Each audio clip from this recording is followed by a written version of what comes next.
সুলতান বললেন, শুধু টাকা দেওয়া যথেষ্ট নয়, তুমি এই গরিবকে ধমকিও দিয়েছ, এটা জুলুম। সুলতান হুকুম দিলেন, ওজির জামালউদ্দিন, তোমাকে আলীবক্সকে শুধু 5,000 দিনার নয়, বরং আরও 5,000 দিনার জরিমানা দিতে হবে। এবং তুমি এখন আর ওজির নও, তোমাকে বরখাস্ত করা হলো। আমাদের রাজ্যে জুলুমের কোনো জায়গা নেই। ওজির জামালউদ্দিনের হুঁশ উড়ে গেল। তিনি কখনো ভাবেননি যে একজন গরিব ব্যবসায়ীর কারণে তার ওজিরত চলে যাবে।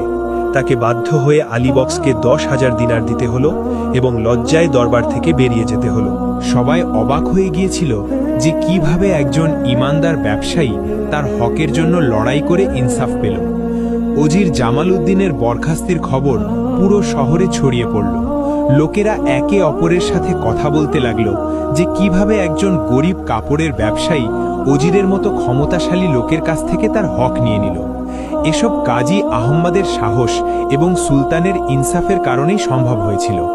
লোকেদের মধ্যে সুলতানের ন্যায়পরায়ণতার আলোচনা শুরু হয়ে গেল।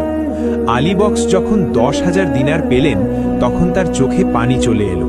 তিনি সিজদা করে শুকুর আদায় করলেন এবং আল্লাহর শুকরিয়া আদায় করলেন যে তিনি তার সাহায্য করেছেন।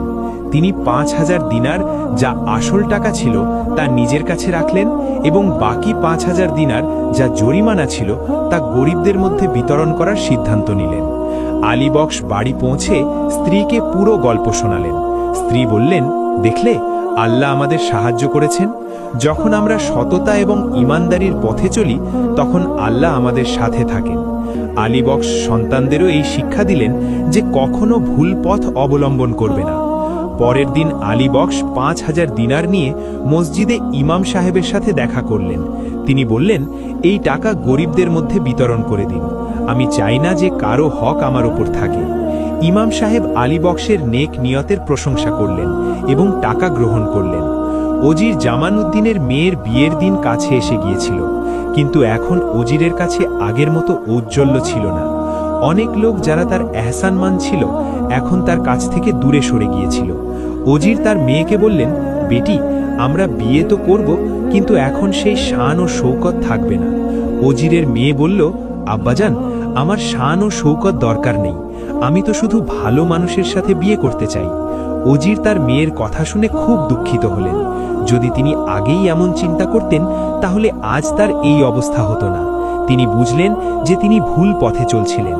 বিয়ের দিন ওজির জামালউদ্দিনের মহল আগের মতো চমকদার করে সাজানো হয়নি, কিন্তু বিয়ে সাধাসিধেভাবে হয়ে গেল। ওজিরের মনে হতে লাগলো যে জীবনে ধন সম্পদই সবকিছু নয়, বরং ইজ্জত এবং ইমানদারিও গুরুত্বপূর্ণ।